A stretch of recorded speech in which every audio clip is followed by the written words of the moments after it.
Hey, kembali lagi dengan gua Akbar Merali di video terbarunya Alpha Male pastinya. Hari ini gua bakal ngebahas serial original Netflix yang lain, apalagi kalau bukan The Witcher. Latarnya The Witcher ini di sebuah benua.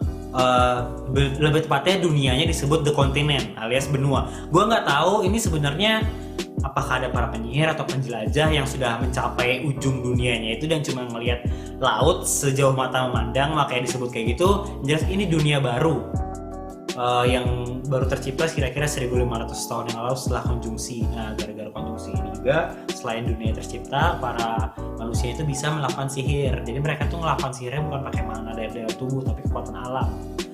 Disebut chaos. Nah, jadi sebenarnya kayak alkimia gitu. Jadi ada pertukaran setara, hukum timbal balik. Kalau misalkan kita pengen mengangkat suatu benda di tangan kiri kita, nerbangkan gitu, maka otomatis kita harus megang sebuah batu di tangan kanan dan batu itu bakal hancur. Jadi kayak gitu, dia nggak bisa asal-asalan pakai sihir. Tapi sihirnya mereka itu jauh lebih gue lupa bilang. Mereka nih yang disebut kayak gini disebut sorcerers. Manusia yang kayak gini disebut sorcerers, beda ya dengan Witcher. Nah, tapi sihir mereka ini jauh lebih banyak, jauh lebih bervariasi ketimbang para Witcher. Nah, penyihir terkuat atau yang paling disebut-sebut berbakat lah istilahnya itu Yennefer. Nah, jadi di The Witcher ini pemeran utamanya tuh sebenarnya nggak cuma Geralt, tapi juga ada Yennefer dan Ciri. Nah, mungkin buat penonton itu gue ngasih guide lah istilahnya, gue kasih panduan. Kalau kalian nonton episode 1 dan 2 mungkin bakal bingung, ini apa sih time travel? Punya sihir perjalanan waktu? Enggak, ini bukan film yang kayak gitu teman-teman. Cuman kebenaran dia dalam satu episode bisa menghadirkan 3 timeline sekaligus. Ciri di masa sekarang, Geralt di masa 40 tahun yang lalu, maju kemudian 20 tahun yang lalu, Yennefer di masa 70 tahun yang lalu. Jadi mereka tuh ada 3 alur dan semakin bergerak maju. Jadi kayak nyeritain perjalanan mereka sampai akhirnya mereka dipertemukan kayak gitu. Makanya mungkin rada-rada bingung. Tapi Netflix sendiri udah ngasih tahu kok, udah ngasih lihat gambar gitu-gitu di situs resminya, di Twitter juga kalau nggak salah, soal panduan soal ini apa sih timeline tersebut.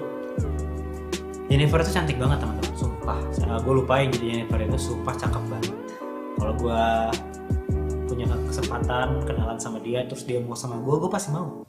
Gue ikhlas. Tapi kadang kita juga nggak perlu bingung soal timelinenya. Kalau kita perhatiin baik-baik, dari segi tone aja udah beda.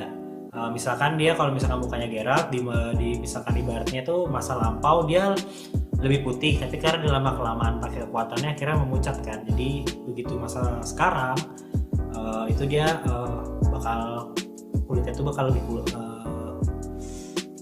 pucat gitulah. Terus misalkan kerajaannya itu bakal lebih gelap di masa lalu, begitu di masa sekarang bakal lebih terang, mungkin kasih kesan megah.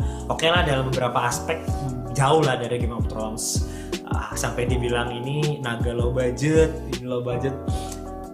Ya Game of Thrones emang sulit ditandingi, tapi ya sebenarnya ketimbang Game of Thrones ini lebih kayak kasih nuansa di Lord of the Rings, karena di kontinent ini ada banyak ras, ada banyak monster, ada banyak bangsa dari mulai elf, ada banyak kerajaan, lebih kasih nuansa fantasi banget lah kayak game fantasi lainnya. Nah, meskipun The Witcher ini alurnya lambat dan baru benar-benar keren itu di episode 7 dan 8, ini kasusnya itu sebenarnya kayak The Umbrella Academy. Kalau kalian nonton The Umbrella Academy itu sama tuh, alurnya lambat, baru kerennya di akhir-akhir. Malahan kalau The Umbrella Academy itu bahkan menghadirkan musuh yang nggak ada di komiknya. Kalau The Witcher ini dia ngadirinnya ini lebih tepatnya mengadaptasinya sesuai novel. Kalau nggak salah mereka bakal nyetain itu di 8 novel pertama, garapnya di 8 novel pertama. Jadi seolah-olah di 2 serial ini, season pertama itu semacam pembuka aja dan sama-sama menjanjikan di season kedua bakal digarap dengan berbeda. 2 serial ini, The Witcher dan The Umbrella Academy, kalau bisa melanjutkan intensitasnya yang dipertahankan di season 1 episode akhir, bakal bisa menempati urutan atas serial original paling recommended, sumpah. Nanti kalau kalian masih ada pertanyaan, kalian bisa nulis di kolom komentar. Jangan lupa kalau kalian suka review-review semacam ini, kalau kalian suka short movie dan lain-lain, pokoknya kalau kalian suka channel ini, tolong like dan share, oke teman-teman. Dan ingat selalu, kemarin itu masa lalu, hari ini bukan lembaran baru, besok itu masa depan. Saya Akbar Merali. Sampai ketemu di video Alpha Male selanjutnya. See you.